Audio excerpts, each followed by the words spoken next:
Welcome back. I'm Deborah Kaufman with Broadcast Beat, and we're at the Society of Motion Picture and Television Engineers Conference and Exhibition, talking about all the interesting top post-production and technology topics of the day. And I have with me Randy Reck. Hello. Hi, Randy Reck. Randy is the Director of Development at MTI Film. So for those in our audience who have never heard of MTI Film, why don't we start off with you telling me what MTI Film is? Sure. We are both a video post-production facility and a software company. We're located in Hollywood. We handle mostly television episodic post-production on the services side of the business. And we have two software products on the software side, Cortex and DRS Nova. Okay. And your work as Director of Development is on the software side? That's then? correct. I'm on the software side. All right. So I imagine, though, you've got the services right there, that you're constantly taking a look at that and seeing what's going on. We do. Yeah, it's sort of a built-in test bed for us. Doing finishing work on television episodics every day gives us sort of a unique platform to build our software upon, where we have Cortex, which is software that started out its life as a dailies application. It still is. We use it every night to generate dailies, but we've added many capabilities like IMF, Dolby Vision, dead pixel correction on top of that. And we get to use our own software in our services group every day, but we also sell that software. Well, I see one of the things that you have an opportunity to do, having that services unit right there, is keep your fingers on the pulse of trends going on. We do indeed. Yeah, we're currently delivering more and more IMF packages in our video post-production services side, and that has led us to develop IMF capability within our Cortex software product that we also sell to the industry. So has this been requests from people? In other words, when you're looking at the services part of the company, are you seeing requests for IMF? How is IMF coming up? Yeah, it's sort of a unique position that we have, doing both services and solutions, software solutions to those services. So the IMF capability in Cortex grew from a direct need of our television episodic deliveries, where the concept of an IMF package and its a common media format and reusable elements is perfect for more and more studios and OTTs. We deliver to Netflix, to Sony, to Stars, to Fox. It really is sort of a unifying kind of pipeline, and we've developed tools to make it really easy to combine all those assets into a delivery, and we've seen more of a uniform workflow as a result. Well, let me back up just a bit. Sure. IMF has been, it seems like it's something that we've been talking about for a really long time. It is. And yeah. now it sounds like it's more than talk, that it's an actual product or service. Can you talk a little bit about that evolution? Is that coming from clients who are saying we need IMF packages? How is it becoming a part of your daily workflow there? Yeah, it is. We're delivering a few shows this season in an IMF format, and that's a direct request from our services clients. But we're also aware that even when we don't deliver IMF packages, maybe it's ProRes or individual frames, studios such as Sony are doing their own IMFs downstream from us, and that's fine for us. But it's interesting to see that whatever side of the fence you're on, whether it's post-production or a studio or an OTT, everybody is sort of embracing this pipeline, and it makes it a bit easier on our engineering team to figure out what has to be done to quickly render and deliver everything that's required. Well, what kinds of changes have you had to make internally in order to be able to, meet the requests of your client base to deliver IMF? We've added probably more workstations running our own Cortex software that enables that to happen. We also have really learned from our own operators what is the easiest way to assemble, let's say, a complex timeline of a lot of different media sources into a single IMF package. Our approach has been one of a visual, kind of a drag and drop, easy to understand user interface that probably is the easiest in the industry. Somebody off the street who is familiar with nonlinear editor would just look at our software and say, I know how to use it, I can make an IMF. And that's pretty unique. And we learned that firsthand, like I say, from our own operators who would suffer the pain if we didn't make our software easy. Right. So has it changed the workflow at all? How does delivering IMF change the workflow? It has. We've been able to streamline the delivery steps, even QCing a final delivery in a single unified format, like an IMF package, is easier now because we sort of have a routine down where our operators know how to use our software, but how to use it with the same style of package for each episodic that uses that. So, but it sounds like it's been a fairly easy evolution. It has, but we sort of have the advantage of throwing in any new bell or whistle that we need in our own software to help our operators, but then that gets distributed among our software customers quite quickly. So anybody who buys Cortex and is making an IMF benefits from the latest and greatest tools and tricks. Even though it's a kind of a standard format, there are differences among those who are requesting IMF, whether it's an OTT or a studio. Well, let's talk a little bit about those. Obviously, you wouldn't be offering IMF delivery if people weren't asking for it. Right. So who are the clients who asked for it, and why did they want it? Well, I guess the obvious answer is when we deliver to an OTT, like a Netflix, a Stars, you've got a natural need for a package that can be just turned into an OTT playout package. Studios are seeing the same benefit, but not necessarily going directly onto the internet with a streaming service, but using an IMF, for instance, as an archive format, something that goes on a tape robot in a high resolution, high bit depth, and that can be reused.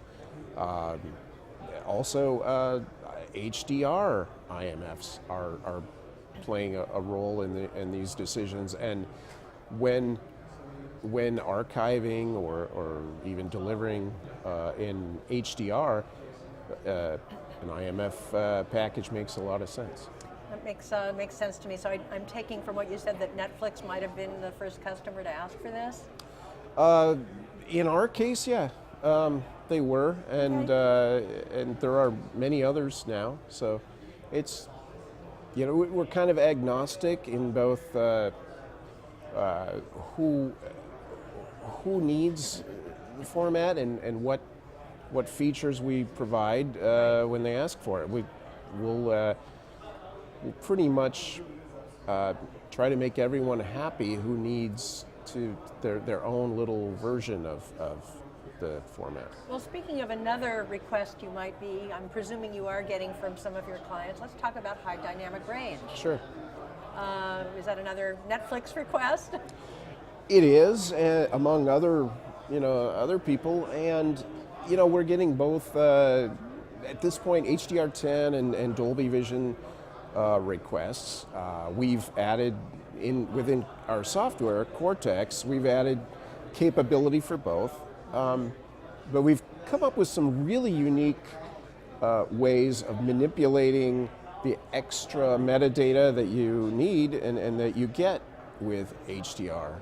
For instance, in the case of Dolby Vision, we've come up with a unique way of manipulating all of the metadata visually as sort of, again, with a simple drag and drop, easy to understand interface. So what initially appears sort of foreign, it's HDR, Dolby Vision, it's something I've never seen before. Right. The operators see that, it's just another track on a standard looking timeline, and I can drag it around and make it work according to the spec required, and it's quite intuitive.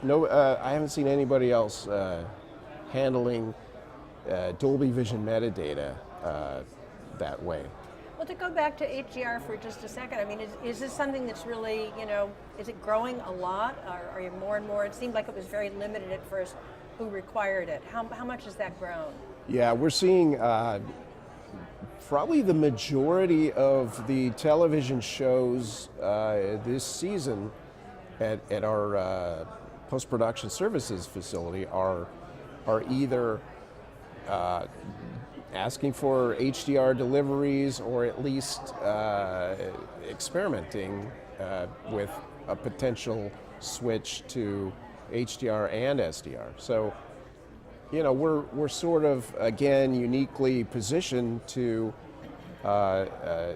provide any sort of HDR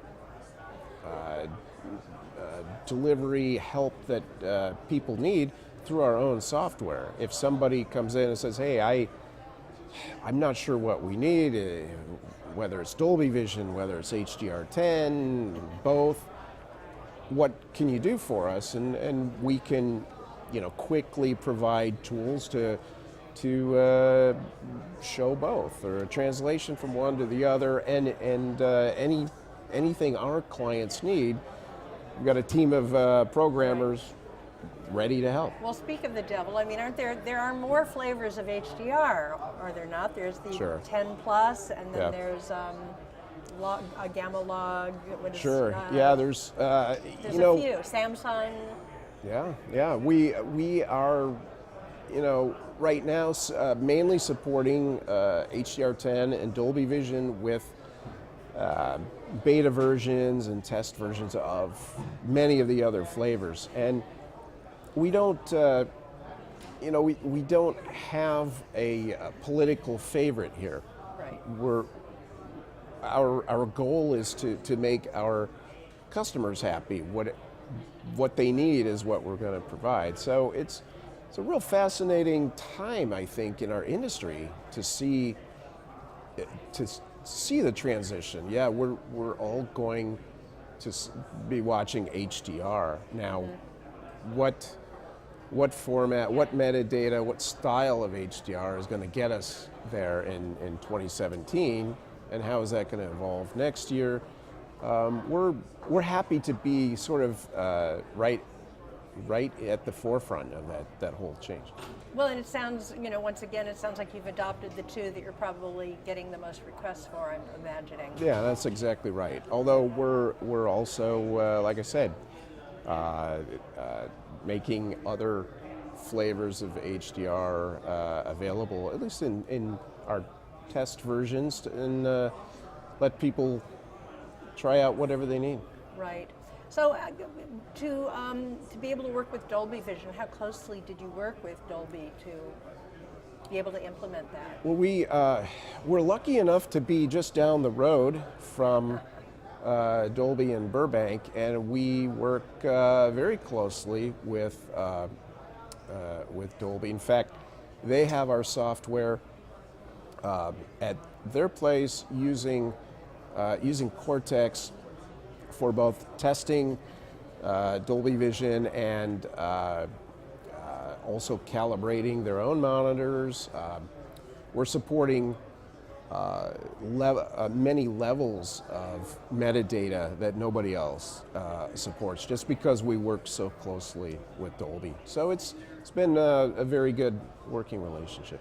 Good, and I take it it's ongoing. It is. It is. We're we have beta versions of new tools that manipulate new metadata levels of Dolby Vision that maybe people didn't know about or didn't think about, but there's so much capability within the layers of Dolby Vision metadata that it's just amazing to think what you could do with all of that HDR capability. So in other words, Dolby is continuing to develop Dolby Vision. Oh, they are, yeah.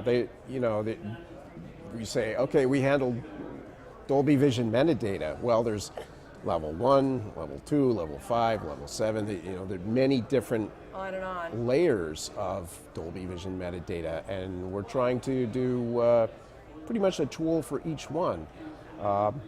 Just because we're working, like I said, closely with the engineers at Dolby, and we support what they're doing, but then they also help us out in that when we deliver a Dolby Vision finish in our services side, we get kind of first-hand experience with that whole process. Right. So internally at MTI Film, how does the software team and the production team, do you have like weekly meetings? How do you guys work together? We do. We get our programmers together on a weekly basis, and we involve our operations team.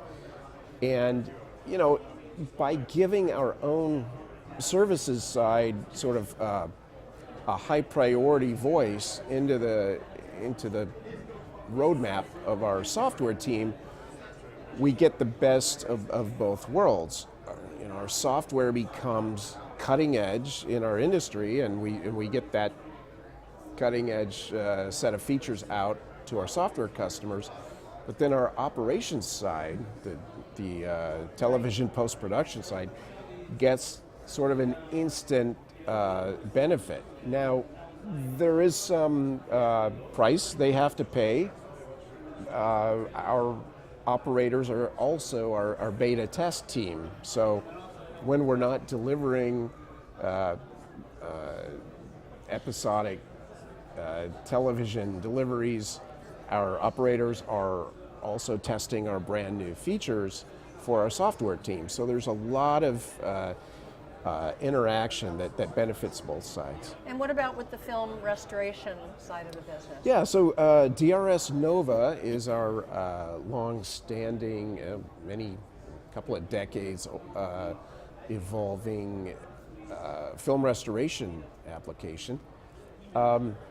There's a very good interaction there as well. We've got a film restoration department that uses DRS Nova, and we get our latest and greatest features tested right on site.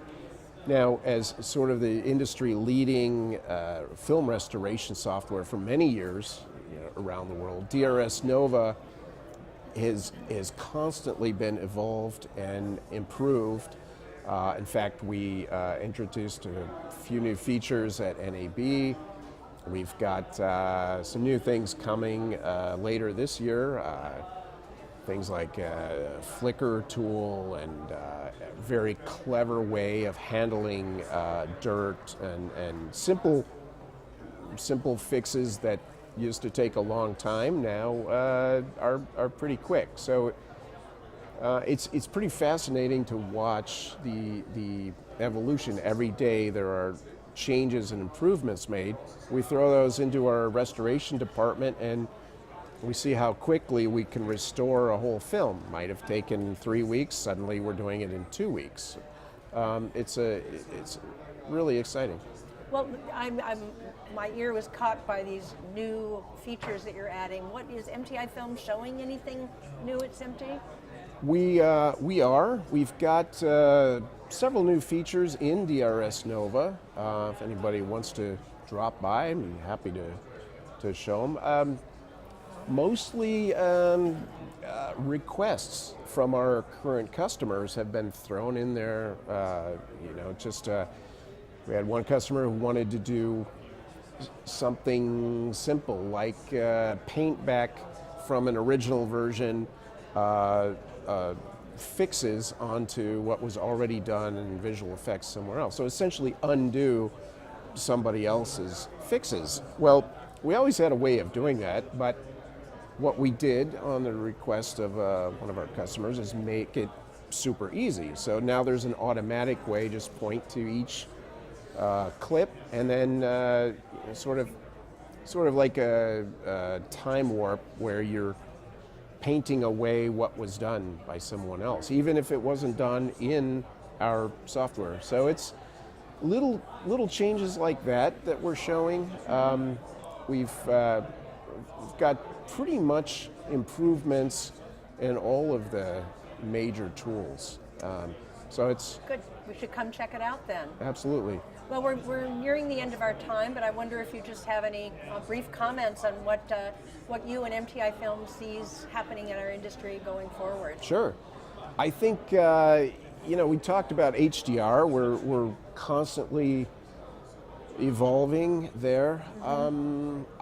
I see that an IMF package has really sort of coalesced the industry in that we're all now talking the same language between a post house and a studio or an OTT with this delivery process that used to be many different file formats. So what we see is that good trend evolving beyond a common file format.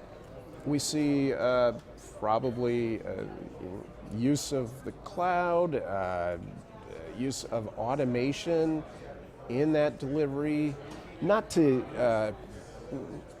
remove humans from the process, but actually to automate things where it makes most sense efficiency-wise. And we're hard at work down that path. So there should be some exciting things coming up for MTI Film, probably NAB next year. We've got some new things to unveil there. Well, I'm sure we will be talking again at NAB. In the meantime, thank you so much for appearing at SMPTE and letting us know some cool stuff that we can check out today and tomorrow, right?